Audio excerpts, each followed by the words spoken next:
Boa tarde a todos. Antes de mais, aproveito para vos desejar um excelente 2025. Sejam muito bem-vindos a este evento organizado pelo Santander com o título Ambiente Geopolítico e Oportunidades para 2025.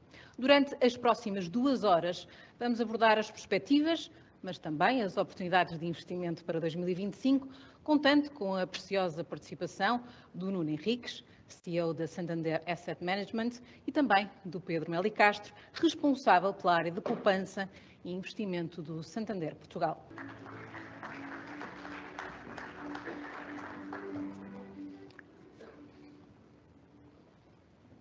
Nuno, vou começar por si. Importa falar sobre o ambiente económico dos últimos anos que, contrariando até algumas previsões, foi mais robusto do que aquilo que era previsto por algumas entidades internacionais, apesar das guerras, do aumento das taxas de juros e também da inflação. A minha pergunta é muito simples. Porquê? Porquê? Antes de mais, muito obrigado a todos pela vossa presença e por nos darem a oportunidade de partilharmos aqui o nosso outlook de mercados. E obrigado também a quem nos está a assistir via streaming. A pergunta é bastante pertinente porque eu acho que para percebermos os próximos anos convém também perceber como é que chegamos até aqui. Porque os últimos anos foram marcados por várias disrupções económicas, desde a crise das dívidas soberanas, passando pelo Covid e, mais recentemente, pela guerra da Ucrânia, com um pico inflacionista muito grande da economia. E a realidade é que a economia, desta vez, nos últimos anos, acabou por estar mais bem preparada do que teve em crises anteriores. E teve mais bem preparada porque os vários agentes económicos, ou seja, as famílias, os Estados e também os reguladores, neste caso os bancos centrais, tinham feito algum trabalho de casa. E qual foi esse trabalho de casa? Ao nível das empresas e das famílias, chegámos a estas últimas crises com um nível de endividamento bastante mais baixo do que aquilo que tínhamos nos anos anteriores, o que permitiu fazer face a eventuais crises, uma vez que o endividamento era mais baixo. Por outro lado, e ao nível dos Estados, ajudaram também a fomentar o crescimento económico, obviamente com um impacto em termos da dívida pública e da despesa, mas ajudaram não só a fomentar o crescimento económico, como também o investimento. E ao nível dos bancos centrais, mantiveram também artificialmente aqui taxas de juros extremamente baixas e em algumas geografias, como o caso da Europa e dos Estados Unidos, negativas, também para fomentar o investimento e o consumo. E tudo isso acabou por permitir que chegássemos a 2024 e a 2023 e tivéssemos um crescimento económico positivo e que também perspectiva para 2025. Podemos, por isso, contar com a continuidade desta expansão do ciclo económico? Certo. Nós queremos que sim, ou seja, achamos que o ano 2025 deverá ser um ano mais normal, não só em termos de crescimento económico, como também ao nível de inflação e também das outras vertentes económicas. Ao nível do crescimento económico, a perspectiva que temos é que o mundo como um todo possa crescer cerca de 3% em 2025. Obviamente que há aqui geografias como os países emergentes e a China que terão taxas de crescimento superiores, mas os países desenvolvidos como os Estados Unidos e a Europa acabam por crescer abaixo destes 3%, os Estados Unidos estima-se 2% e a Europa perto de 1,5%. E um dado importante é que não é a primeira vez na história, mas poucas vezes isto aconteceu, o FMI estima que 100% das economias mundiais terão crescimento económico positivo no ano 2025. Ao nível da inflação, e depois de termos tido aqui um pico inflacionista após o Covid e após a guerra na Ucrânia em 2022, com taxas de inflação perto dos 9%, achamos que esta diminuição da inflação irá continuar no ano 2025. A inflação que se estima mundialmente é cerca de 4% a 2025. Obviamente, mais uma vez, os países emergentes aqui com taxas de inflação superiores, mas para os países mais desenvolvidos, como a Europa e os Estados Unidos, deveremos já estar perto dos níveis que os bancos centrais acreditam ser saudáveis para a economia, perto dos 2%. Ao nível das taxas de juros, se calhar é aquilo que mais nos questionamos. Ao nível das taxas de juros, pelo menos na Europa, o cenário está bastante mais claro, ou seja, o Banco Central deverá continuar a baixar as taxas de juros até perto dos 2%, 1,75%, 2% é isso que está aqui no gráfico e que os investidores esperam. Nos Estados Unidos o ambiente acaba por estar mais volátil, o que está descontado no mercado neste momento é cerca de 4% de taxas de juros, e dependerá muito das políticas que o Presidente Trump, vier a implementar, não só a nível de proteccionismo, mas também de imigração, que terá certamente impacto na inflação interna americana e terá também impacto na atuação dos bancos centrais. Mas, portanto, as taxas que se esperam é 2% na Europa e 4% nos Estados Unidos. Portanto, temos aqui uma série de boas notícias. Certo. Pedro, tendo em conta tudo aquilo que agora foi dito pelo Nuno, como é que as famílias têm efetivamente aplicado as suas poupanças? Obrigado, Rosa. Boas tardes a todos.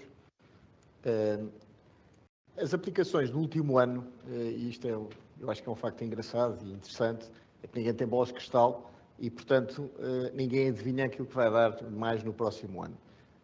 O ano que passou teve uma característica única, que foi, pela primeira vez nos últimos quase 15 anos, os produtos mais conservadores, leiam-se fundos monetários, produtos de obrigações de curto prazo, todos esse tipo de produtos conseguiram ter remunerações com baixíssimos riscos acima das da inflação. Alguns até consideravelmente acima da inflação. E por isso tivemos um montante recorde a ir para essas duas subcategorias. Se vimos, por exemplo, no gráfico que está aqui exposto, nos Estados Unidos, na Europa e em Portugal, não é muito diferente, tivemos, por exemplo, no caso dos Estados Unidos, um mercado muito evoluído, muito maduro de fundos de investimento, mais de 60% dos fluxos das entradas de fundos foram para produtos monetários, produtos muito conservadores e de curto prazo. Uma tendência, de facto, nova, diferente, obviamente por um contexto muito distinto, que é o ambiente de taxas de juros que se viveu no último ano e meio. Para termos uma noção, eu acho que vale a pena dar esse valor, nos Estados Unidos, hoje, estão parqueados em fundos monetários cerca de 20% do PIB americano. É um valor muito considerável. E que, obviamente, à medida que é algo extraordinário, à medida que o mercado normalize, este dinheiro vai procurar outro tipo de alternativas. E, portanto, essa era a primeira nota. Em Portugal não foi diferente, se olharmos quer para fundos monetários, quer de obrigações, houve um fluxo muito grande, 37% e 69% respectivamente, pese embora as remunerações, obviamente, dessas classes são sempre inferiores às demais. Para termos uma ideia, por exemplo, no mercado de fundos português, os produtos os chamados balanceados mistos tiveram 6% de redução, os monetários 3% e as obrigações foram mais 12%. Os últimos 2 anos foram muito fortes em termos de ativos financeiros. Portanto, essa eu diria que é a primeira grande tendência e a tendência mais global. Depois há uma tendência mais nicho e que se prende com a cada vez maior utilização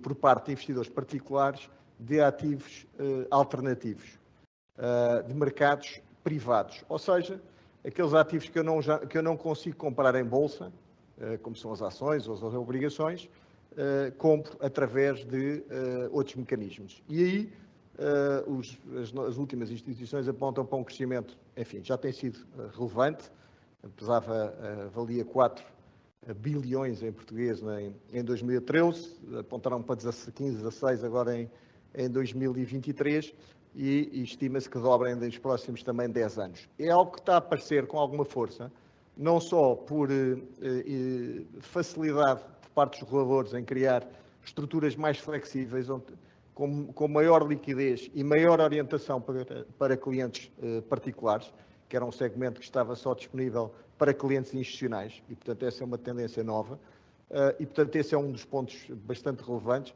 mas também as oportunidades nos vários subsegmentos têm vindo a aumentar. Em infraestruturas, todo o tema dos data centers, da inteligência artificial. Ao nível da dívida privada, hoje, a desintermediação de dívida, que era algo que estava muito cingido ao mercado americano, que pesa cerca de 65%, está a ir para a Europa também e para mercados emergentes, e, portanto, é dar essas oportunidades a clientes. E depois há o tradicional capital de risco, o private equity, onde se conseguem capturar oportunidades que não estão nos mercados ditos públicos. E, portanto, eu diria que essas são as principais tendências. Tendo em conta aquilo que nos explicou agora, devem os investidores continuar a investir em ativos de curto prazo? Face ao que fizeram, enfim, a decisão foi acertadíssima, porque com muito baixo risco remuneraram acima. Agora, obviamente que há outras alternativas. Cada perfil de risco é um perfil de risco e cada cliente terá, obviamente, as suas orientações, mas eu diria que estar excessivamente concentrado numa única classe de ativo acaba por não ser, provavelmente, a melhor estratégia, independentemente do potencial que essa classe tenha. Para termos uma ideia, nos últimos ciclos, aqui mostramos os mais recentes, o estouro da Lehman Brothers em setembro de 2008, mais tarde a recuperação da zona euro, quando o presidente do BCE, na altura, Mário Draghi, diz que vai fazer tudo para salvar o euro, e depois mais tarde com o Covid.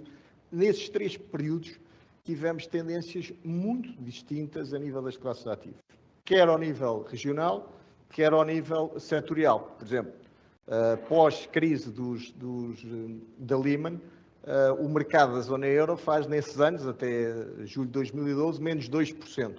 Os Estados Unidos fez mais 7%. E ainda mais do que isso, fizeram os emergentes mais 8%, que vinham com o balanço muito grande de crescimento que a China apresentava nessa altura e, portanto, foram os mercados acionistas mais vigorosos. Mas também aí, a dívida, com muito pouco risco, teve performance espetaculares, 7% ao ano nesse período. Foi um ativo de refúgio. Depois, mais tarde, vimos, por exemplo, agora no ciclo recente, a partir do Covid, com a explosão da inteligência artificial, onde talvez o maior beneficiário tenha sido até à data os Estados Unidos, uma valorização muito expressiva dos Estados Unidos, mais 22%, por exemplo. Ao passo que, por exemplo, as obrigações tiveram um comportamento fraco, menos 3%, desde a crise do Covid, porque, obviamente, estão a recuperar do grande choque de taxas de juros que aconteceu há cerca de 2 anos. E, portanto, o que eu quero dizer com isto, e a nível setorial a mesma coisa, hoje está tudo concentrado no que está a acontecer na tecnologia, os semicondutores foram o setor que melhor performou depois do Covid, por todas estas tendências que temos vindo a acompanhar, mas quer dizer, mas nos ciclos anteriores não foi assim. Portanto, a mensagem que nós queremos passar é, acho que é muito relevante todos nós olharmos para veículos que sejam diversificados e que consigam beneficiar de uma alocação global de ativos e, por outro lado, que subcontratem essa gestão a um terceiro que consiga beneficiar destas tendências. A terceira mensagem, que eu julgo que também é relevante, é que, independentemente destas micro-tendências, a longo prazo, há uma classe que se sobrepõe às demais, que é as ações, que têm retornos, enfim, desde setembro de 2008, os Estados Unidos 11% anual, a zona euro 8% e emergentes mais 7%, são remunerações, obviamente, que substancialmente superiores aos ativos mais seguros, por assim dizer. Falando agora de oportunidades de investimento, quais é que são as classes de ativos que recomendaria? Nós achamos que este ambiente macroeconómico que é bastante favorável, ou seja, vivemos aqui num ambiente com diminuição da inflação, crescimento económico materializado também pela descida das taxas de juros. Obviamente que isto favorece as condições creditícias não só das famílias como também das empresas e deverá beneficiar não só o investimento, mas também diretamente o emprego, que terá obviamente impacto no consumo. Para termos ideia, e só para dar aqui um número, 2/3 da economia norte-americana é consumo privado, daí os dados de emprego e de consumo serem bastante beneficiados por estas condições creditícias e terem um impacto também bastante grande no crescimento económico dessas economias. Por outro lado, existem outros temas que são temas mais estruturais para a economia, como é o caso da inteligência artificial. Só para vos dar um dado, com um estudo da McKinsey, dizia a semana passada que a inteligência artificial pode ter um impacto na economia anual de 4,3 trilhões de dólares. Só para dar uma ordem de grandeza, 4,3 trilhões de dólares é mais ou menos o PIB do Reino Unido. Portanto, temos aqui um fator disruptivo que pode ter aqui um impacto substancial em termos de eficiência e de crescimento económico. E depois existem, obviamente, outros temas que já todos conhecemos, como a regionalização versus a globalização, ou mesmo a descarbonização, que poderão também ter aqui um impacto positivo em todas as classes de ativos. Portanto, isto para sumarizar, nós estamos bastante positivos para tudo o que é classes de ativos de ações. As ações americanas que têm tido a melhor performance nos últimos anos, perspectiva-se que o crescimento de resultados das empresas americanas seja 12% no próximo ano, em 2025, e 8% na Europa. Estes 12% de crescimento de resultados não será feito ou não será igual como se foi os últimos 2 anos, em que, como o Pedro referiu, foi muito concentrado em empresas tecnológicas ou do setor dos semicondutores, as magníficas 7, como se costuma dizer, que é a Tesla, a Microsoft, a Apple, a Meta, a Google, a Tesla, a Nvidia também, a Nvidia dos semicondutores, exatamente. E essas aí acabaram por ser praticamente 90% da performance do mercado americano, acabou por ser concentrado nessas empresas. E acredita-se que em 2025, com a descida das taxas de juros, setores mais cíclicos também irão beneficiar dessa descida de taxa de juros e o crescimento de resultados potenciará, obviamente, alguma valorização das ações. Outra classe de ativo também bastante interessante, e que é o caso das obrigações, que é tipicamente aquela classe de ativo que dá maior estabilidade às carteiras dos investidores. Acreditamos que obrigações emitidas por empresas com os níveis de default ou de risco de incumprimento também baixos, com os níveis atuais de taxas de juros, também deverão proporcionar um retorno na Europa entre os 3% e os 4%. Estes retornos de obrigações, também para referir que há cerca de 14 anos que nós não estávamos habituados a retornos em ativos de taxa de juros positivos, ou pelo menos retornos reais positivos. Pela primeira vez nos últimos 2 anos, nos últimos 15, as taxas de juros inerentes a ativos de rendimento fixo ou mais estável acabam por ser superiores à inflação e daí proporcionarem retornos reais positivos.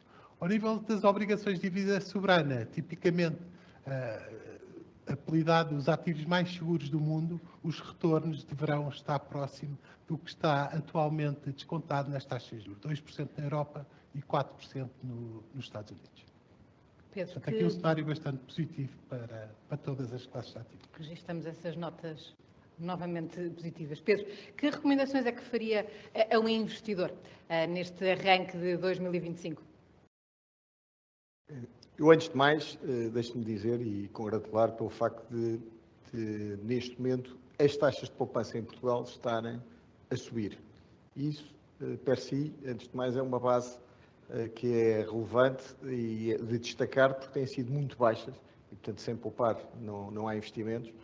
E pela primeira vez nos últimos 20 anos, as taxas de poupança estão a subir num contexto económico que é vigoroso.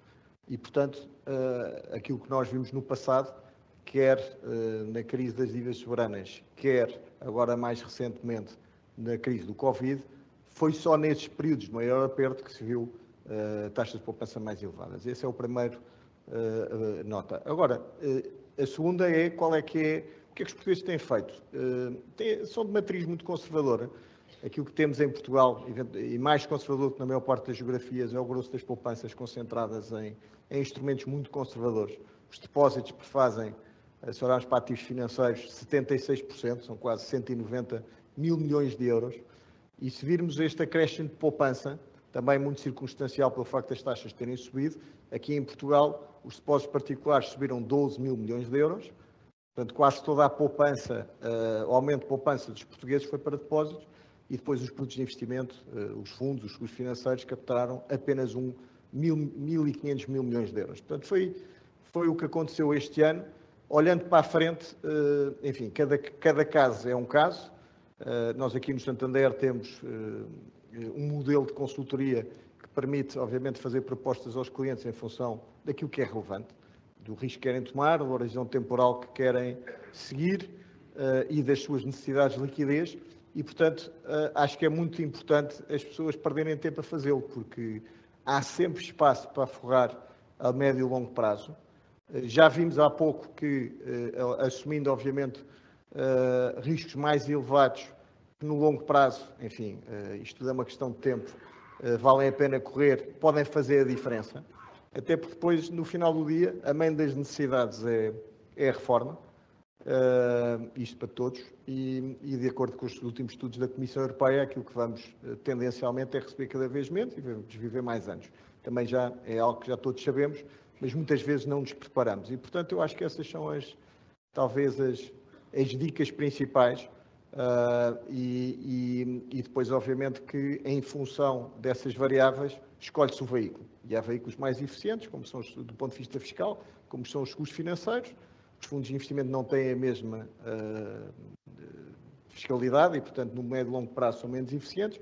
Mas, quer dizer, dá para construir estes fatos à medida que fazem todo sentido fazer-se e faz todo sentido da mesma forma que vamos ao dentista ou ao médico regularmente consultar aqui o seu consultor financeiro, o seu gestor de investimentos, para, de forma recorrente, fazermos o nosso planeamento e um planeamento que seja para fazer, porque os clientes olham para as performances das ações do passado e ficam entusiasmados, mas têm que depois cumprir o prazo, porque senão, se olharem para o dia a seguir como é que variaram as ações e, nomeadamente, quando caem, não podem ficar excessivamente emocionados, porque senão vai correr mal. E, portanto, eu diria que são esses os pontos, talvez, principais que queria passar. Muito obrigada aos dois por terem estado connosco. Obrigado. Muito obrigado.